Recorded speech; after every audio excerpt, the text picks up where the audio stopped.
supuesto. Muito bom dia, todos e todas.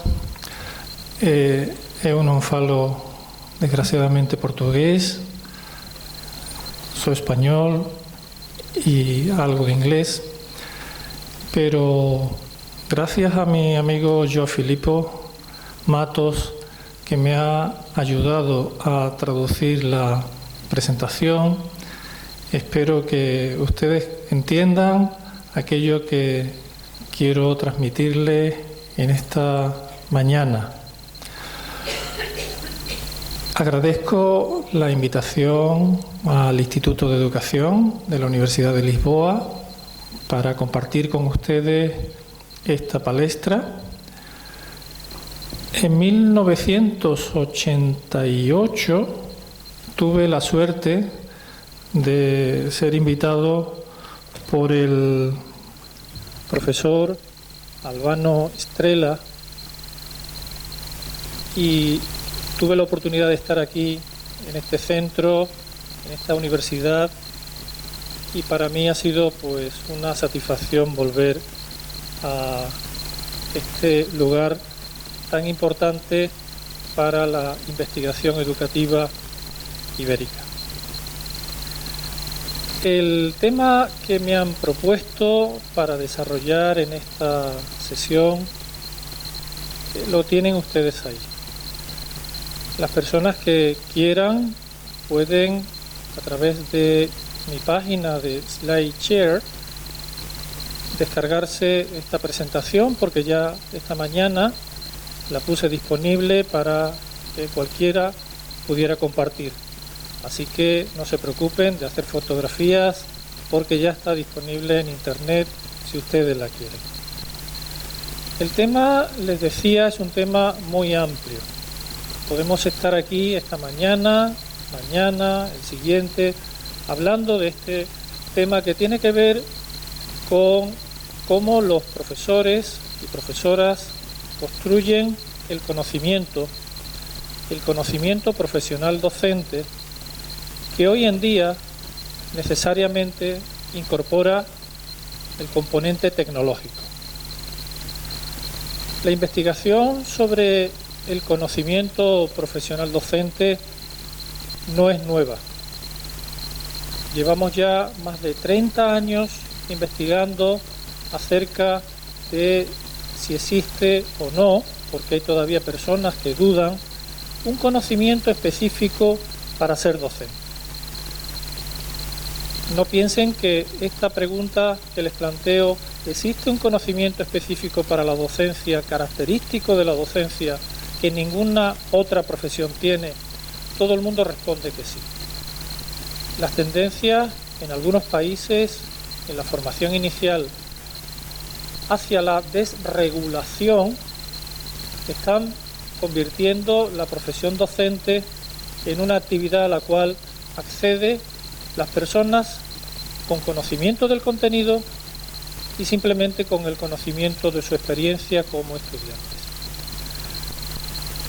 Lo que les pongo ahí en esa nube de palabras son autores y autoras que han venido trabajando a lo largo de estos 30 años para demostrar que existe un conocimiento profesional docente, un conocimiento que tiene su estructura, que tiene su contenido, que tiene su evolución y que necesariamente tenemos que conocer si queremos introducir cambios en nuestras escuelas, en nuestras aulas y en nuestros profesores. La experiencia de los programas de formación docente, en especial basados en tecnologías, han demostrado el fracaso de estos programas si no se tienen en cuenta las características, la cultura, la identidad, la concepción del docente como persona y como profesional. Por tanto, la pregunta que nos hacemos hoy día es si existe ese conocimiento y si ese conocimiento tiene unas características especiales. Estamos en un congreso sobre tecnologías y tenemos que denunciar, y así se va a hacer en esta conferencia, ese enfoque tecnocéntrico que entiende que primero es la tecnología y solo la tecnología va a tener capacidad de cambiar las escuelas, cambiar la vida de las aulas, cambiar la mentalidad de los profesores. La realidad nos muestra que no es así. La realidad nos muestra que hay dos mundos claramente diferenciados.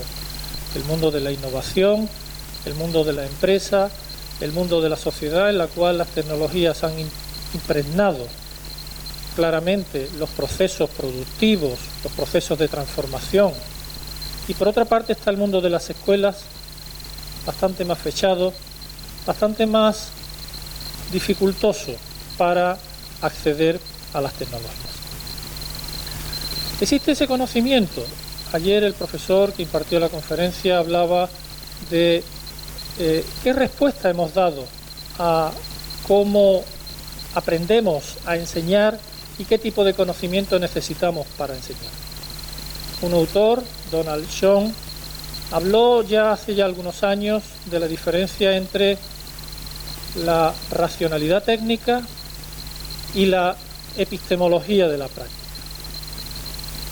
Hemos sido en la formación del profesorado, en el desarrollo profesional, hemos sido muy herederos del enfoque de racionalidad técnica. Al profesor hay que decirle lo que tiene que hacer con un lenguaje estructurado, organizado, basado en teorías, plasmado en textos, expuesto por expertos, mientras que por otra parte el conocimiento del docente, el conocimiento práctico, el conocimiento ligado a la acción es mucho más narrativo, basado en historias, basado en casos, basado en experiencias, privado, normalmente no escrito y con bajo estatus. Entre estos dos tipos de conocimientos tenemos que movernos. Cuando hablamos de conocimiento tecnopedagógico del contenido, tenemos que entender que por una parte hay un conocimiento que está organizado y estructurado y que los profesores tienen que conocer, pero que necesariamente tiene que dialogar con esta otra modalidad de conocimiento. ¿Cuáles son algunos de esos componentes? Los profesores no son vasos vacíos. Hay un primer componente en el conocimiento profesional docente que es el sí mismo, el profesor como persona. El profesor como sujeto que tiene una trayectoria y tiene una biografía. No podemos introducir cambios o pretender que haya cambios en las escuelas y en los docentes sin entender al docente como persona. Y en el caso de la profesión docente, en el caso de la escuela, este conocimiento sobre el sí mismo es un conocimiento específico. ¿Por qué? Porque a diferencia de otras profesiones, la profesión docente es la única en la cual el futuro profesional ha estado observando miles de horas a los profesionales con los cuales se ha ido identificando y a los cuales posteriormente va a intentar imitar. Esas miles de horas que influyen en la identidad, en cómo soy yo como persona, esas miles de horas generan creencias e ideas. Crean ideas acerca de qué es enseñar, qué es aprender, qué es un buen docente, qué es un docente al cual tenemos que evitar. Esas creencias, además, están basadas en aspectos o están ligadas a situaciones afectivas, emocionales. Por eso es tan difícil introducir cambios en las escuelas, porque no afectamos a las emociones, afectamos al pensamiento. Y en el caso de las tecnologías tenemos un problema, y es que los profesores y profesoras, la mayoría de los profesores que tenemos, no han tenido experiencias previas de ser estudiantes con tecnologías, porque cuando eran estudiantes esas tecnologías no existían.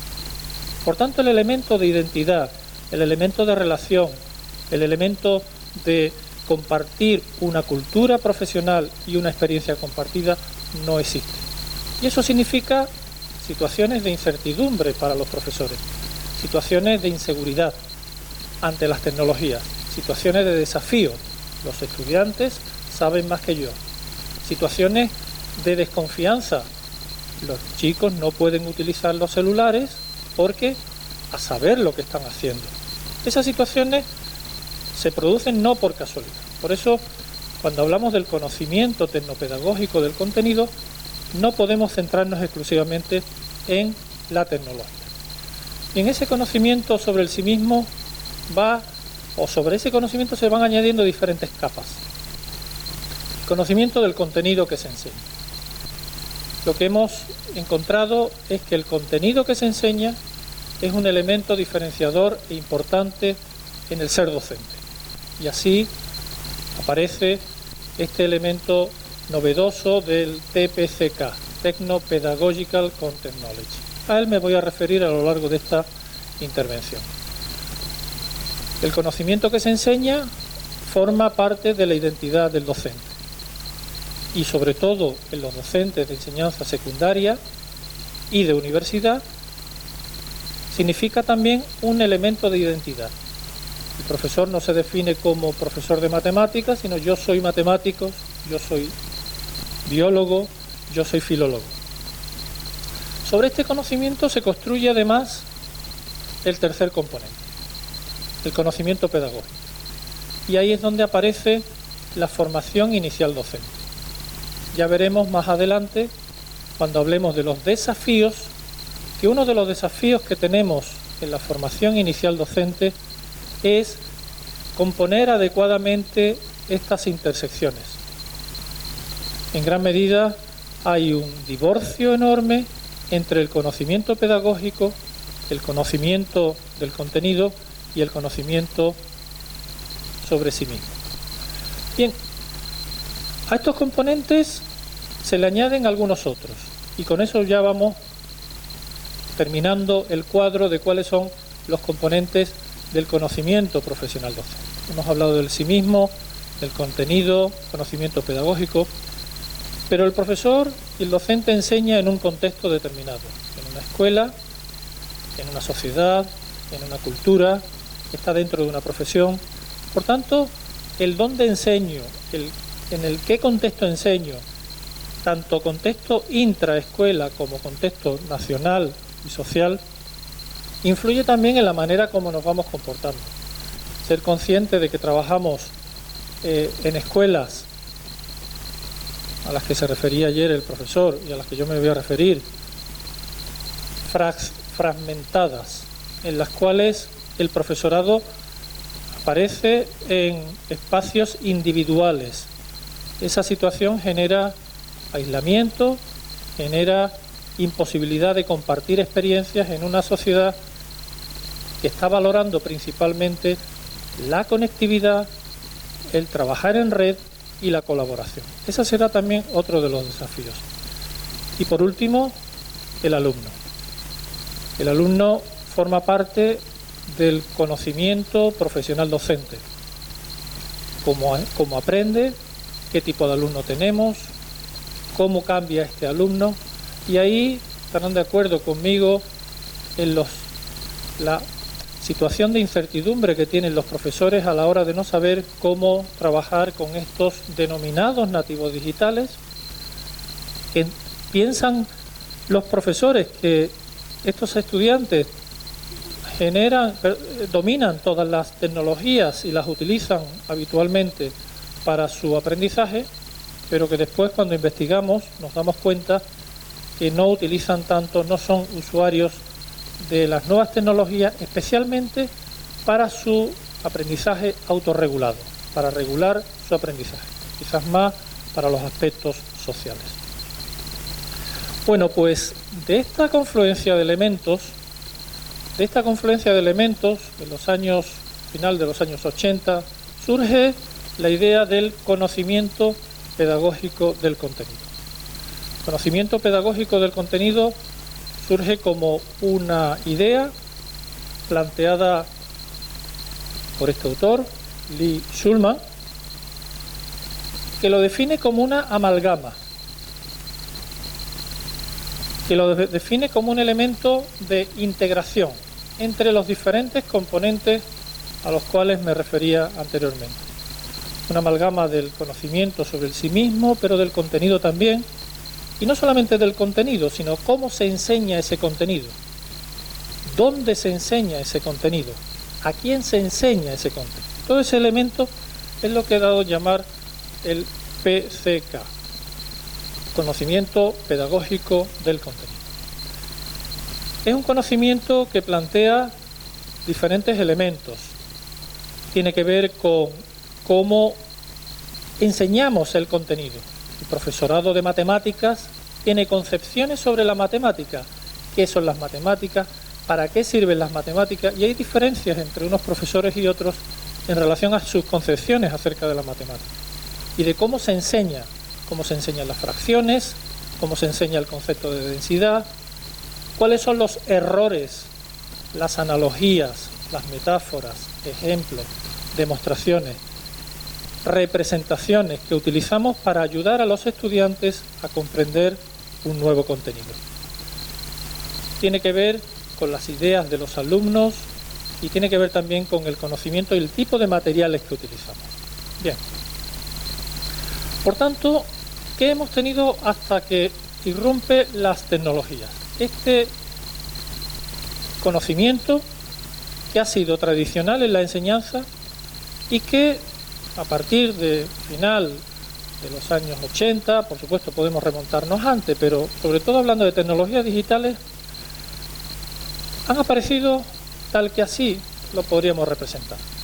Para los profesores, las tecnologías aparecen como un elemento diferenciador, extraño, externo a su práctica tradicional, su práctica habitual de enseñar la matemática, de enseñar la ciencia, de enseñar la educación física. Y lo que buscamos ahora, y esta es la propuesta que se hace desde el movimiento del TPCK, del conocimiento tecnopedagógico del contenido,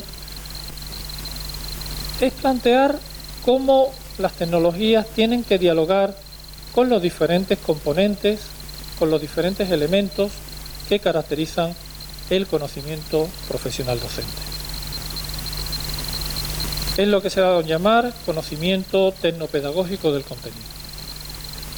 Es un tipo de conocimiento nuevo, radicalmente diferente a lo que el profesor tenía antes.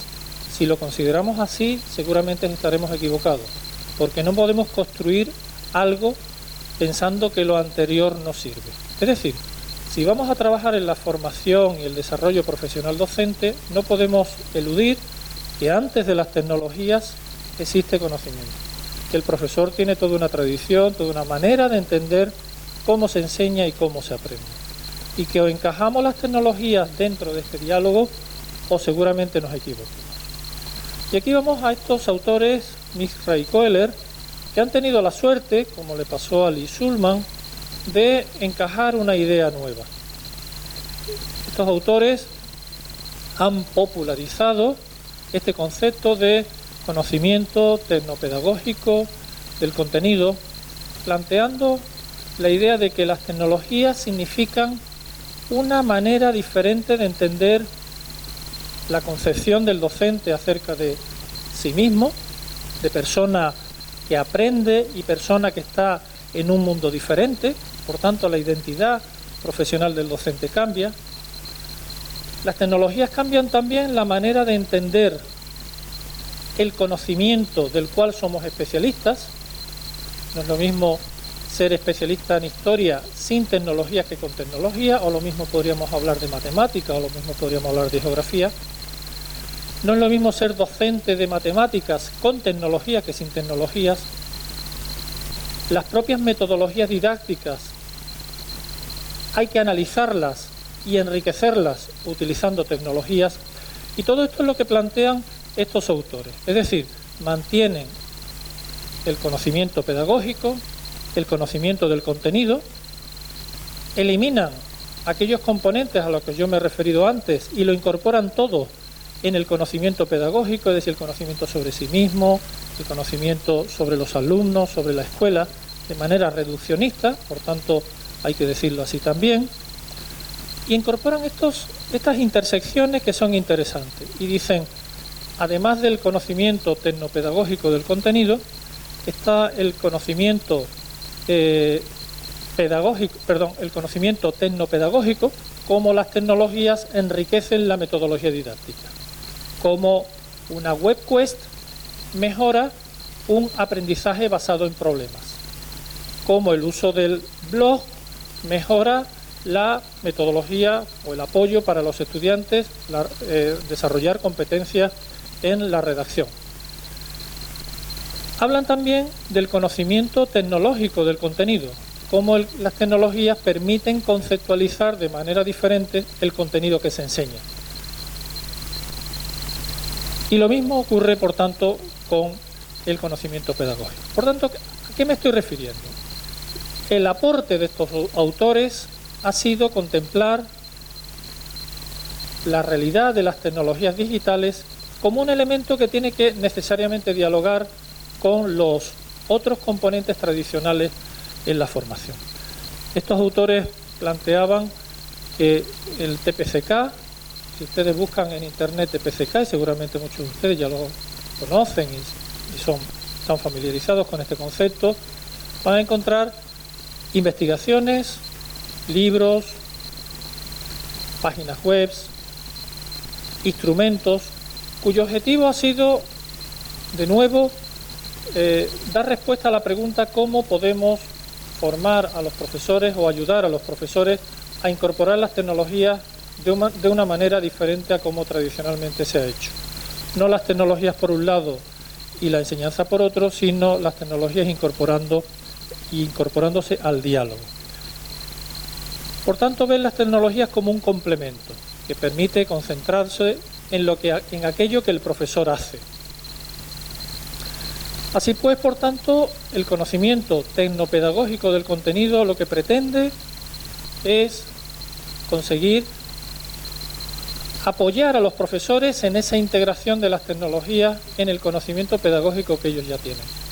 Cómo las tecnologías pueden ayudar a aprender determinados contenidos, cómo las tecnologías pueden ayudar a resolver problemas y cómo las tecnologías se incorporan en el currículum. Sobre esta temática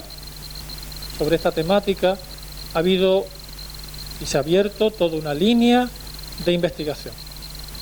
Línea de investigación que ha utilizado enfoques cuantitativos a través de instrumentos y escalas que a la postre, al final, han resultado bastante simplistas porque no han recogido toda la complejidad que tiene el conocimiento pedagógico del contenido, sobre todo porque hay mucho contenido diferente y es muy difícil en una sola encuesta, con un solo inventario, agrupar todo el contenido del que se dispone. Se ha encontrado que hay un gap, una laguna entre lo que se enseña y el uso de las tecnologías. Se ha encontrado, y ahora lo veremos, que por más que formamos a los profesores para el uso de las tecnologías, la laguna, la necesidad de formación se sigue manteniendo. Por falta de tiempo, por falta de acceso a tecnología, por falta de competencias.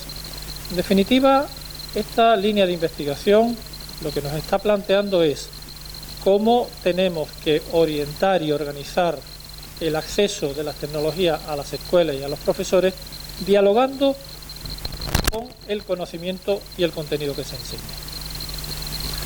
Y por tanto, he intentado enmarcar esa pregunta de qué es el conocimiento tecnopedagógico del contenido.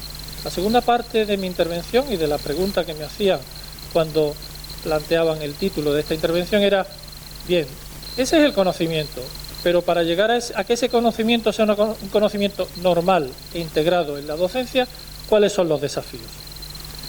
Y tenemos bastantes desafíos que nos explican el porqué del fracaso, reconozcámoslo, de la incorporación normal, habitual de las tecnologías como un elemento básico en el quehacer docente.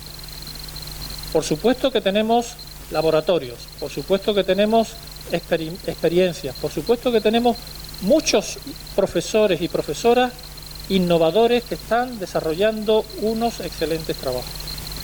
Pero, al menos en España, la realidad es que la integración de las tecnologías como un elemento adicional, como un elemento complementario al conocimiento tradicional docente, tiene dificultades.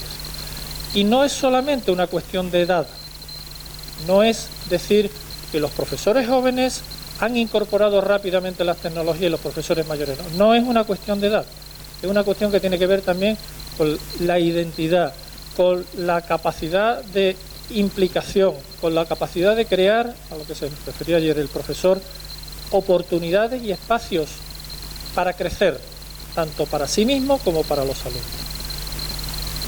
¿Cuáles son esos desafíos? Tenemos un desafío que es la cultura tradicional docente, caracterizada por algo que viene siendo habitual: a enseñar se aprende enseñando. Eso ha sido así. El profesorado ha pasado por la formación inicial, pero si le preguntamos a los profesores ¿cuándo has aprendido a enseñar? ¿De quién has aprendido a enseñar? La respuesta es: he aprendido a enseñar enseñando. El arquitecto y el médico no responden así. En gran parte han aprendido en la práctica, por supuesto, pero la formación inicial tiene un componente de capacitación previa importante. En el caso de la docencia es así. Y en la práctica, necesariamente, los docentes aprenden las rutinas. Y como no tenemos escuelas en las cuales las tecnologías sean práctica habitual, nos encontramos con esa dificultad en que los profesores no han aprendido porque no han visto modelos exitosos sobre los cuales hayan podido observar y reproducir. Otro de los desafíos que tenemos es el aislamiento, el isolamiento. El profesorado está solo en su clase con muy pocas oportunidades de feedback. Estamos en una sociedad en red, en una sociedad en la cual hay transparencia. En Facebook las personas comparten todo, ¿sí? Sabemos lo que está haciendo cada cual en cada momento, si se ha levantado, si se ha acostado, si está tomando una copa, si está... Pero sin embargo, el profesor, cuando fecha la puerta de su sala, nada se sabe de lo que está haciendo. Y eso tiene unas consecuencias, que llamaba Fulan la competencia no reconocida y la incompetencia ignorada. Eso forma parte de la cultura profesional docente. Y ya veremos cómo lo que nos plantea el futuro no son aulas cerradas. Lo que se planteaba ayer no son colegios como, no sé si esto se dice en portugués, cartones de huevos, donde colocamos los ovos, ¿verdad? Separados para que no se mezclen, porque si se mezclan hacemos la tortilla, la omelette, ¿verdad? No interesa que hagamos la omelette. ¿Qué forma parte también de la cultura profesional? Los profesores somos artesanos.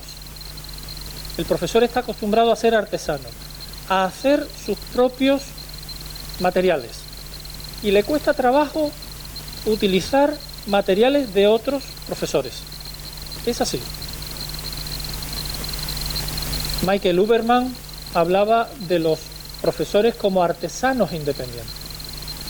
Y esto tiene un problema, porque gran parte del desarrollo tecnológico tiene que ver con el desarrollo de dispositivos para que puedan ser reutilizables por otras personas.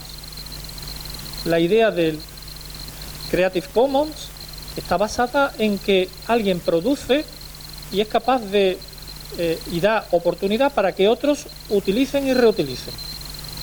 Esta filosofía Web 2.0, esta filosofía sociedad abierta, se encuentra con una pequeña dificultad en la que el profesorado no está acostumbrado a reutilizar materiales de otros, por más bonitos, por más interesantes, por más atractivos que sean.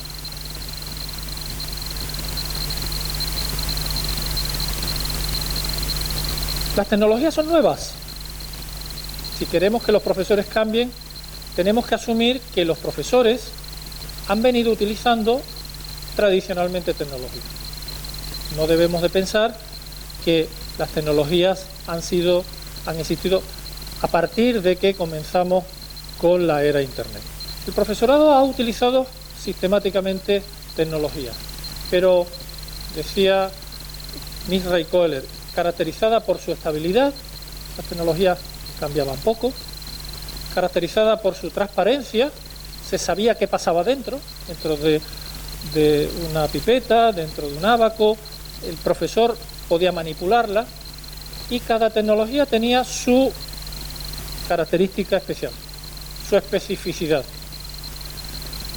Sin embargo, cuando hablamos del conocimiento tecnopedagógico del contenido, le pedimos a los profesores que trabajen con tecnologías más complejas, caracterizadas por su versatilidad.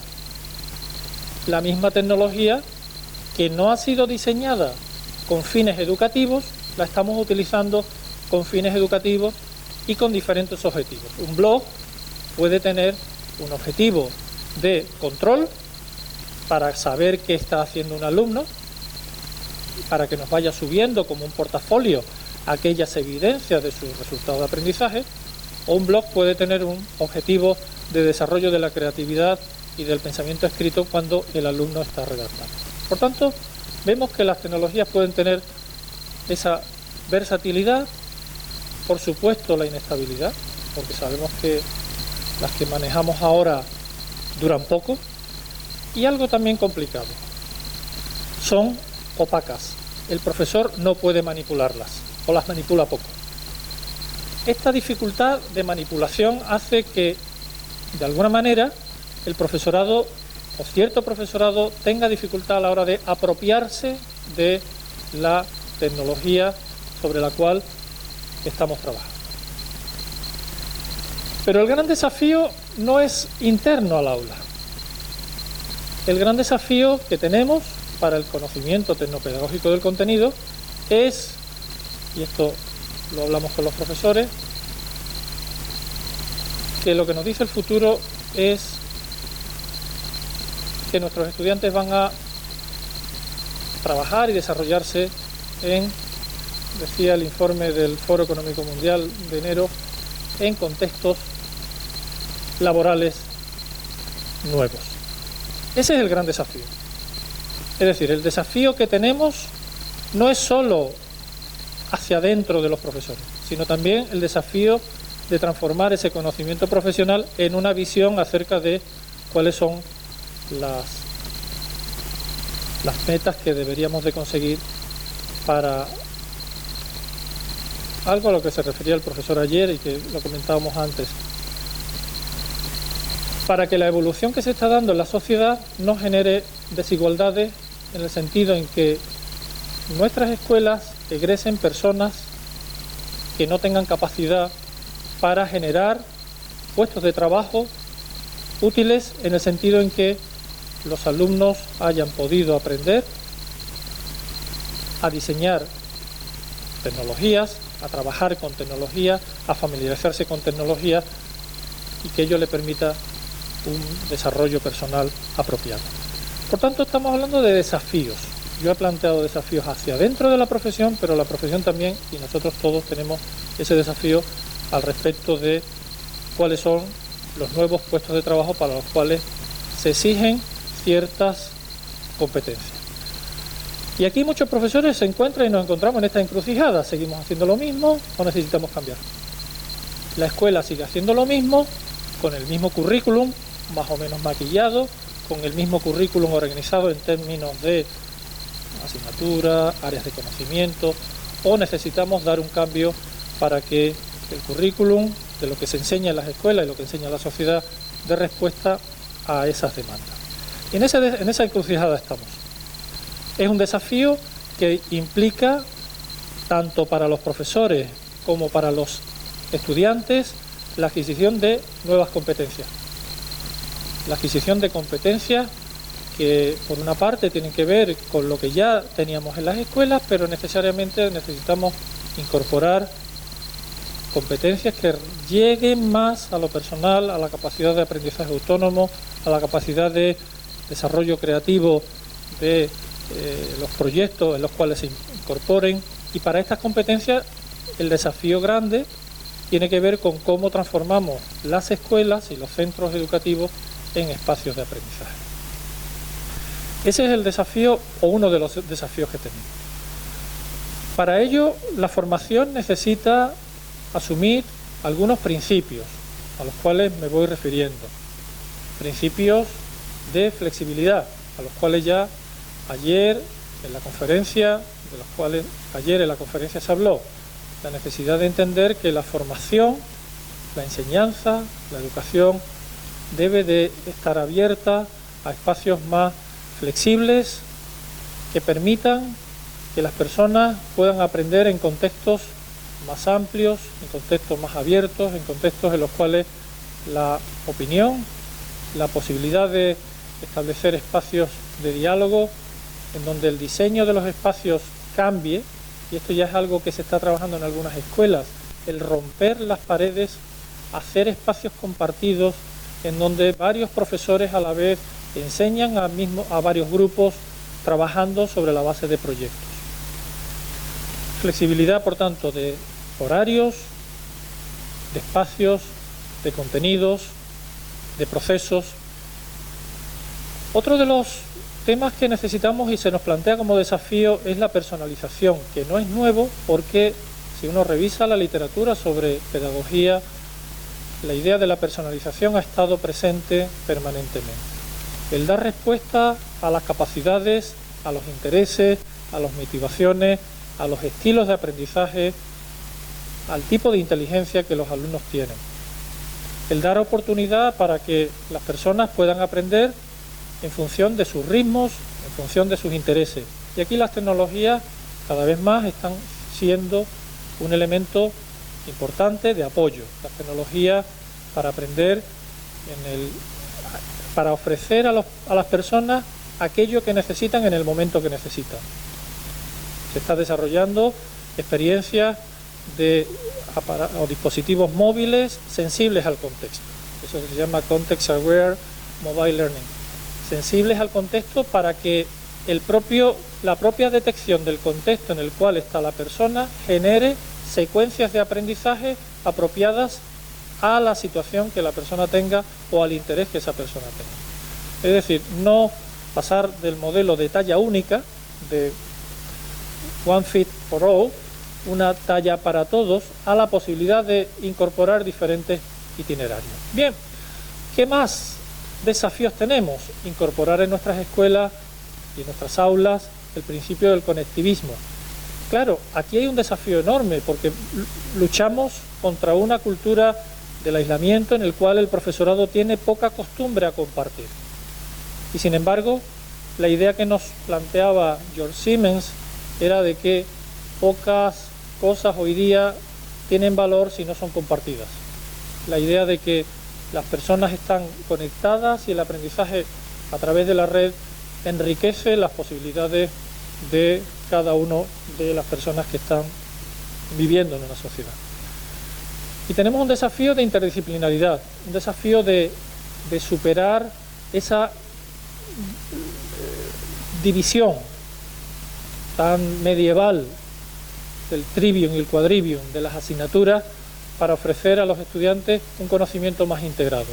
Esto es algo que nos va a llevar bastante tiempo, sobre todo porque aquí la tradición sí nos lleva a estructurar los currículum en base a disciplinas, pero cada vez más hay diálogo entre diferentes grupos de asignaturas, como lo que estamos viendo ya, las ciencias, tecnologías, ingeniería, matemáticas, las llamadas STEMs, con las humanidades, etc.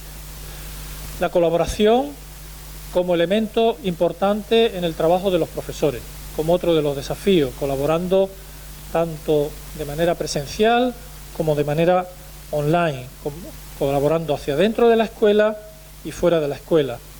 Además, también utilizando recursos enriquecidos que permitan que las personas puedan aprender más allá de aquello que puedan tener delante físicamente. Además, también un tipo de desafío en el cual transformemos la enseñanza en oportunidades de aprendizaje. Oportunidades a través del enfoque de proyectos, del aprendizaje basado en problemas. Y los problemas necesariamente son interdisciplinares.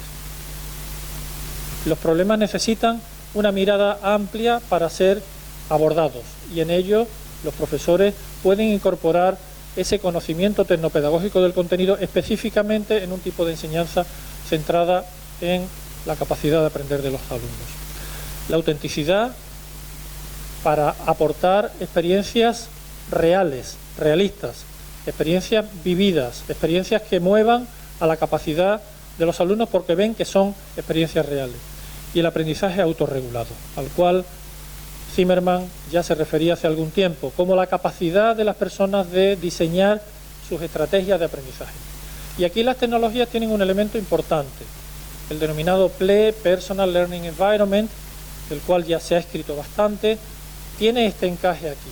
Necesitamos que todos los estudiantes desarrollen su capacidad de aprendizaje autorregulado a través de comprender cuáles son sus propias estrategias de aprendizaje. Bien, para todo esto se requiere un cambio en la concepción del docente. Algo se comentaba ayer también en la conferencia. Un docente que pasa de ser distribuidor de conocimiento a diseñador. Y el concepto de diseño y el concepto de la capacidad de diseño tiene un elemento importante en la configuración del docente, en la configuración de la formación del docente, del desarrollo profesional docente. El diseño del aprendizaje tiene que ver con lo que hacemos, tiene que ver con un proceso, y el diseño tiene que ver también con algo que conseguimos. El diseño es el proceso de llevar a cabo y también el diseño es el resultado de lo que conseguimos. Ese diseño, desde el punto de vista de Cooper, tiene que ver con la capacidad de las personas de establecer secuencias de actividades que faciliten que los alumnos aprendan. En este proceso, que los profesores han venido haciendo desde siempre, no es nada nuevo, pero en el cual lo que incorporamos es la autonomía y la utilización de recursos digitales para apoyar las diferentes etapas, las diferentes secuencias por las cuales los profesores pasan. Decía Cooper, el diseño, learning design, que ha sido una tendencia que se ha trabajado en el enfoque de tecnologías, sobre todo como alternativa a los denominados LMS, han sido muy conocidos los Learning Management Systems, y paralelamente se desarrollaron, no sé si ustedes tienen esa idea, los Learning Activity Management Systems, sistemas de gestión de actividades de aprendizaje, no tanto centradas en lo que el alumno aprende de contenido, sino establecer la secuencia que el alumno puede realizar. Bien, para este Learning Design representa una práctica docente en la cual es representada de manera sistemática para que pueda ser reutilizada. De nuevo estamos en esta idea, la idea de que el diseño que alguien realiza puede ser reutilizado por otro. Y esto, de nuevo, significa un cambio de mentalidad, un cambio en el cual tenemos que insistir en la formación inicial docente y también en el desarrollo profesional para que podamos rentabilizar todos aquellos recursos que hoy día se vienen realizando. Para ello significa, digamos, pasar de diferentes etapas, del profesor como aplicador, el profesor que utiliza lo que ya está hecho, al profesor como rediseñador, es decir, el que reutiliza lo que otros han hecho, al profesor como creador y diseñador de nuevos recursos. En este proceso está la formación. No podemos esperar que los profesores realicen diseños sin que previamente pasen por las etapas anteriores. Construir el conocimiento tecnopedagógico del contenido es un proceso que requiere diferentes etapas, desde conocer lo que hay, transformar lo que hay, hasta crear nuevos dispositivos adaptados a las necesidades específicas de la materia y del contenido que el profesor enseña. Bien, estos son algunos de los desafíos para la enseñanza. Yo al principio de esta conferencia decía, el título que me han dado es muy extenso y podríamos estar hablando mucho tiempo. Por eso he intentado resumir lo más posible aquello que aquí se me ha pedido. ¿Cuáles son los desafíos para la formación y para el desarrollo profesional? El desarrollo profesional y la formación van vinculadas con la enseñanza, no podemos pensarla de manera diferente. Y todo esto que he dicho hasta ahora tiene que ver con la formación. Pero habrá que decir algo especial respecto de la formación. En el caso de la formación inicial, docente, yo les decía, hay una situación de incertidumbre. No en los países europeos, perdón, en algún país europeo sí, en Inglaterra, por ejemplo, hay ya instituciones que forman, fundamentalmente instituciones escolares, que forman a los profesores. Formación inicial docente basada en la escuela. Están lo que llaman School Direct, que son asociaciones de escuelas que ofrecen formación y titulan a profesores al margen de la universidad. Esto también está existiendo y está habiendo una desregulación grande en Estados Unidos, también en Australia, de tal manera que la idea que tradicionalmente hemos planteado de que la formación inicial docente requiere un cuerpo de conocimiento, todo aquel al que yo me he referido anteriormente, que hay que adquirirlo en una institución que es la universidad y solo la universidad está capacitada para dar la formación, es una idea que según qué contextos no se mantiene. En los contextos europeos, como decía, sí, pero en otros contextos no. ¿Qué significa? Que la formación inicial también tiene que ser removida de alguna forma. No basta pensar en que no hay tecnología porque los profesores no quieren usar la tecnología. No culpabilicemos exclusivamente a los profesores. ¿Qué nos decía Linda Darling Hammond? La formación inicial docente tradicionalmente ha sido criticada por muy teórica, poca conexión con la práctica, con cursos fragmentados y sin una clara concepción de enseñanza. Esta es la realidad que tenemos y en muchos países sigue siendo así. Por tanto, si queremos dar el paso a un tipo de formación inicial docente que capacite a los profesores, algo hay que hacer. La formación, fíjense, no es suficiente. Si yo les pregunto, ¿en sus países se han impartido acciones de formación, especialmente en el campo de las tecnologías para los profesores? Seguramente la mayoría dirá, sí, se ha impartido mucha formación. Y sin embargo, cuando los informes internacionales preguntan, como el informe Talis, preguntan a los profesores, ¿cuáles son sus necesidades de formación?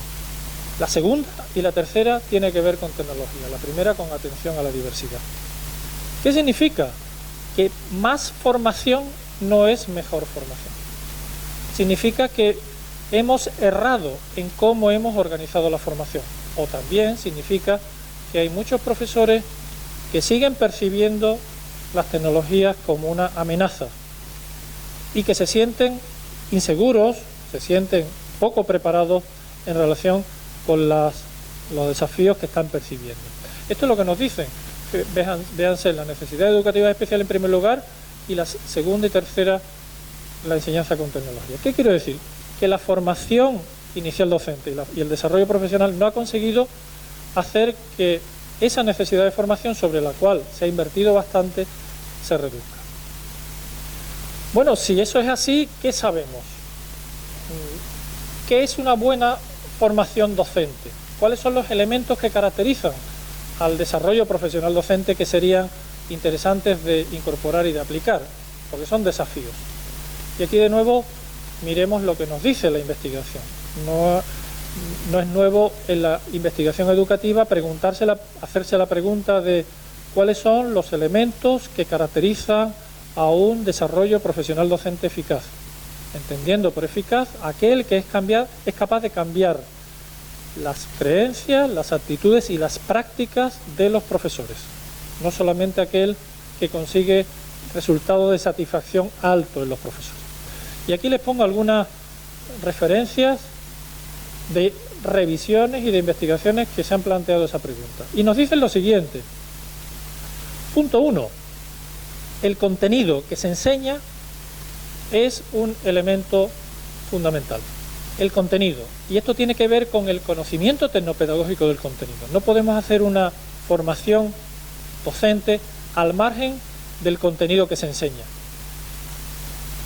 En segundo lugar, y para afirmar esta idea, traigo de nuevo el relatorio de Tallis, que dice cuáles son las actividades que, desde el punto de vista de los profesores, más impacto han tenido en el cambio de la práctica. Aquellas que tienen que ver con el contenido. Conocimiento, conocer y comprender el contenido que se enseña. Competencias pedagógicas en la enseñanza del contenido. Conocimiento del currículum. Son las actividades que desde el punto de vista de los docentes más han influido. ¿Qué quiere decir? Está bien que hablemos de tecnología, pero ya el enfoque tecnopedagógico del contenido nos dice que o incorporamos el contenido que se enseña como elemento clave, o seguramente podemos estar dando muchos cursos sobre Web 2.0, sobre PLE, sobre blogs, sobre wiki, sobre cualquier otro de los temas, pero si no aterrizamos aquello que los profesores hacen, difícilmente vamos a tener éxito. Un aprendizaje activo que lleve a que los profesores no solamente sean receptores de información, sino sujetos que participan y que realizan su adaptación, tal como decía Fishman, que lleve participación activa, en el cual los profesores analizan su práctica. No se trata solamente de aprender el qué, sino ser observados, ser analizados, recibir retroalimentación, como ahora comentaré, y promover la reflexión y la indagación. Claro, todo esto es un proceso lento, todo esto no es un proceso para mañana, y además es un proceso que requiere tiempo y inversión mantenida en el tiempo, algo que a veces resulta complicado. Requiere retroalimentación y quizás el feedback sea el elemento más necesario en la formación inicial docente. El propio Bill Gates, sorprendido de la escasa posibilidad que tienen los profesores de recibir retroalimentación, ha puesto en marcha, junto con su mujer, un programa tan simple como darle a cada docente una cámara casi en 180 grados para grabarse y analizarse. Evidentemente es un poco naif pensar que por solamente el hecho de la cámara los profesores van a cambiar, pero ponía el dedo en la llaga en el sentido de decir, o usted analiza lo que hace o vamos a hacer pocos cambios. La colaboración, a la cual ya me he referido, y por último el mantenimiento sostenido. ¿Qué es lo que podemos y debemos hacer en la formación docente? Aquí he querido traer a este señor que ustedes no sé si se acuerdan quién es, pero si yo le digo su nombre se van a acordar. Iván Illich. No sé si alguno ha tenido la suerte de leer un libro que él publicó en 1971. Y en 1971 Iván Illich decía: un buen sistema de educación o de formación debería permitir el acceso a los recursos disponibles a todas las personas en cualquier momento de sus vidas. Dar a cualquiera que quiera compartir lo que sabe la posibilidad de encontrar a aquellos que quieran, con los cuales quieran compartir.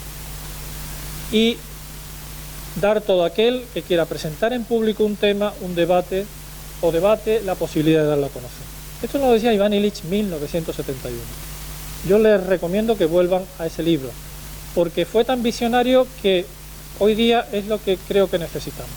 El sistema de formación docente ha sido demasiado vertical, de arriba abajo, y necesitamos espacios más de compartir, espacios que permitan que esto que hasta ahora mismo ha estado así, lo presencial con lo no presencial,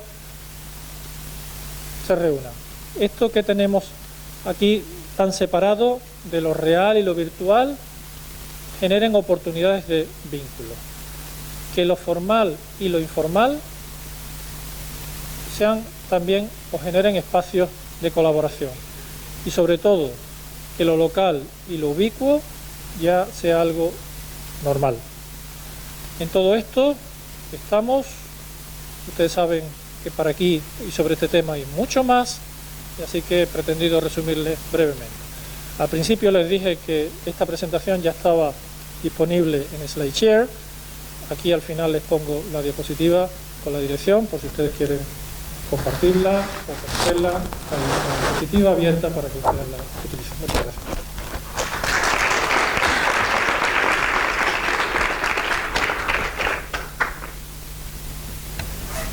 Muito obrigada ao professor Carlos Marcelo pela apresentação realizada. Temos agora algum tempo entre o coffee break que nos aguarda já lá fora e eu convidava a que a audiência colocasse algumas questões, alguns comentários, alguma inquietação.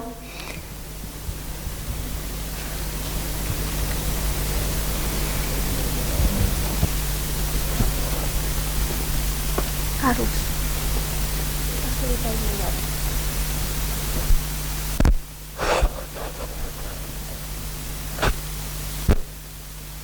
Bom dia, obrigada professor. Eu chamo-me Isabel Martins, sou da Universidade do Porto e só um apontamento em relação àquilo que disse sobre a falta de feedback que sentem os professores, portanto isolados nas suas salas de aula.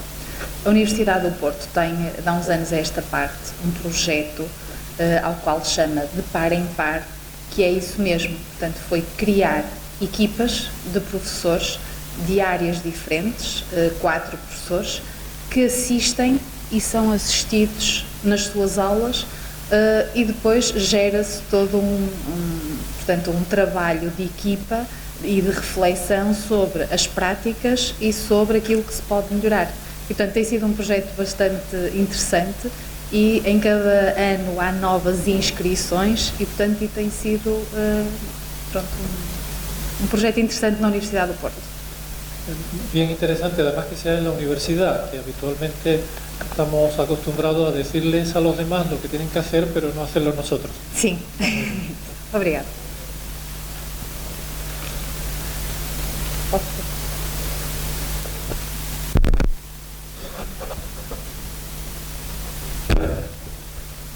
Bom dia, Magda Fonte, do Learning Lab da Universidade.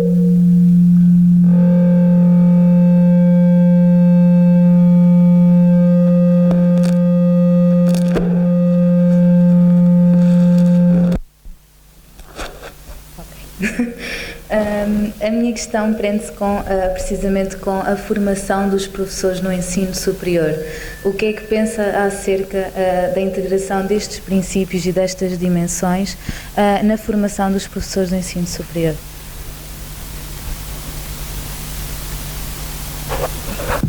En el caso de los profesores de ensino superior es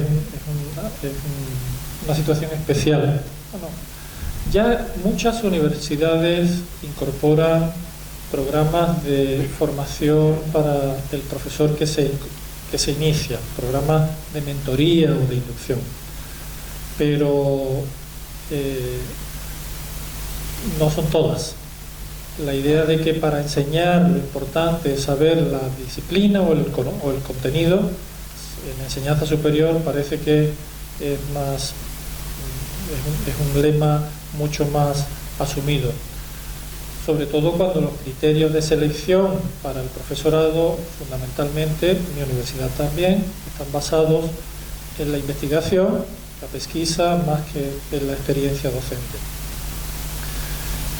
Por tanto, en el caso de la educación superior, necesitamos invertir mucho más en dar visibilidad a la importancia de la formación pedagógica y tecnopedagógica vinculada con el contenido. ¿Qué dificultad tenemos además? Nosotros hemos hecho algunos trabajos de una investigación que llamamos de la tiza al teclado, del chis al chis, ¿no? ¿Chis? Gis. Al teclado. Sí. Intentando conocer si los profesores no se utilizan tecnología, sino para qué tipo de actividades de aprendizaje utilizan tecnologías. Y encontramos en todas las universidades de Andalucía, que es la parte sur de España, que los profesores utilizaban tecnologías, pero para actividades de aprendizaje que ya venían utilizando sin tecnologías para enseñar en la pizarra, para compartir los documentos PDF con los estudiantes, para contestar en el correo o en el foro. Es decir, el profesorado ha incorporado las tecnologías, pero no ha mudado su metodología docente. Y por tanto necesitamos esto que he comentado del conocimiento tecnopedagógico del contenido, aplicarlo a la universidad. Hay un problema en la universidad, y es que el conocimiento tecnopedagógico del contenido es muy específico de cada una de las diferentes disciplinas, ¿no? Mismo en Derecho. En Derecho hablamos con un profesor de Derecho y el uso de las tecnologías puede ser diferente dependiendo de que sea de Derecho constitucional o de Derecho mercantil. Pero eso nos lleva a la necesidad de investigar mucho más. No podemos investigarlo solo. Aquí necesitamos la complicidad de los propios especialistas en la disciplina. Ahí es donde tenemos que buscar espacios de investigación colaborativa, porque no puede ser una investigación exclusivamente pedagógica, porque yo no sé de derecho mercantil y no puedo, yo observo una clase y no tengo las claves necesarias para saber qué está pasando y por qué está pasando. Sí. Gracias.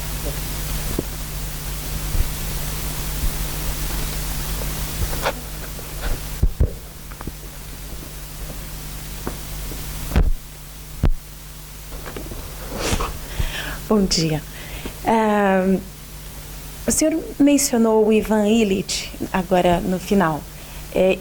O Ivan Illich tem uma proposta bem ousada de desescolarização, né?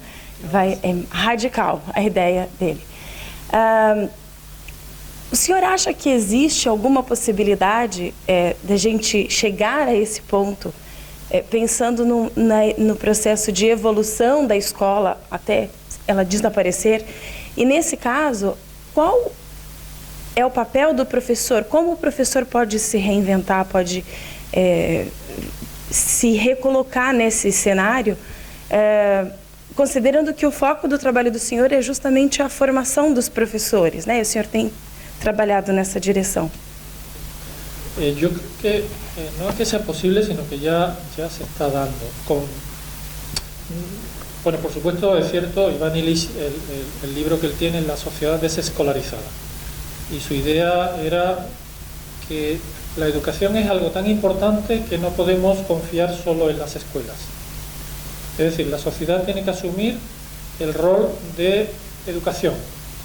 Y ya hay todo un conglomerado, una red de ciudades educativas o educadoras que asumen que la educación puede estar en cualquier lugar, en una tienda, en una loya, puede estar en un taller, puede estar en el ayuntamiento, puede estar... Es decir, la educación tiene que ser el foco, el elemento central de cualquier actividad humana, de tal manera que cualquier ciudadano, no solamente los niños, sino los adultos, aprendan en cualquier lugar en el que estén. Él iba mucho más. Y esa es una idea con la que compartimos y que puede ser interesante y que desde luego es hacia donde vamos, la idea del aprendizaje ubicuo, lo del Internet de las cosas, el hecho de que podamos ir por la calle y ampliando y enriqueciendo nuestra información. Eso por ahora es lo que tenemos, pero seguramente vamos más allá. Tenemos también la posibilidad de encontrar a cualquier persona que nos pueda ayudar en aquello que necesitamos. De alguna forma los MOOCs, los Massive Open Online Courses, van en esta línea, la idea de que tú puedes aprender de cualquier persona experta y esa persona experta puede ofrecer aquello que sabe a cualquier persona. Por tanto, si la pregunta es, ¿esta evolución va a fracturar el concepto que tenemos de escuela como institución hegemónica de la educación? Yo creo que sí, claramente que sí. Seguramente erosiona el concepto de hegemonía, pero no elimina la institución escolar. La institución escolar tiene que evolucionar. Digamos que esta sería la respuesta positiva. La respuesta, digamos, cuestionable, ¿cuál sería? La realidad que ya se está dando, en el cual en Estados Unidos un par de millones creo que son, de estudiantes se educan en sus casas, no van a las escuelas. Estos ejemplos a los que me refería de desregular las instituciones, o privatizar, si se quiere. Creo que hace como 5, 6, 7 años, la OECD planteó un informe sobre diferentes escenarios sobre la educación en función de la respuesta que la escuela diera. Y uno de los escenarios era la desregulación y la privatización permite que las personas con ingresos, con dinero, puedan acceder a la educación que quieren, al margen de la escuela, y la escuela seguirá como una institución social para aquellas personas con pocos recursos y que necesitan cierta educación. Es decir, la situación que tenemos hoy día es los recursos tecnológicos cada vez van a permitir ese ideal de Ivan Illich, el para qué, si avanzamos hacia una sociedad integrada o una sociedad, digamos que desintegrada en base a los recursos económicos, ahí es donde tenemos que decidir. Ahí es donde están las decisiones políticas, que no son solamente de tecnología, sino que tienen que ver con qué sociedad queremos. Pero la respuesta, ¿es posible? Vamos hacia esa meta. Tú decías, bien, aquí, ¿cuál es el papel del profesor? Vale. Y lo que estamos viendo es que o aplicamos a la formación inicial docente lo mismo que estamos pensando de la escuela, o la formación continua, o seguramente iremos a un tipo de docente, no sé si certificado o no, pero sí reconocido por su competencia. Ivan Illich dice que cualquier persona que sepa algo pueda ofrecer aquello que sabe a cualquier otro. Esa es la idea. Hoy día uno puede encontrar personas que saben de cosas. ¿Tiene el certificado de haber sido docente expedido por una universidad? Eso es lo que yo ya tengo más duda de si vamos a mantenerlo. Es decir, si la universidad va a seguir teniendo la capacidad única y hegemónica de poner, decimos en España, el sello, ¿no? O la certificación de la competencia va a hacerse de manera informal. En Europa ya hay programas para certificar la competencia de las personas adquirida de manera informal, no por las instituciones, sí, sobre todo en técnico profesional. Técnico profesional, una persona que cuida a personas viejas o con enfermedades, o con Alzheimer, puede acreditar su competencia a través de un examen sin que haya tenido que hacer un curso a través de una institución.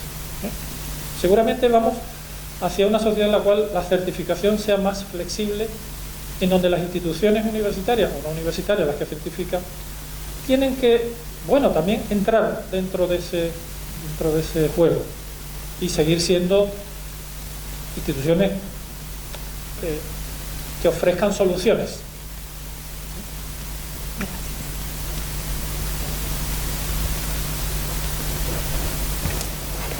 Muito obrigado novamente ao professor Marcelo, muito obrigado a cada um de vós. Vamos dar por terminada então esta conferência número 2 do evento. Desejo a todos um bom dia de trabalho, de reflexão e de discussão conjunta. Até já.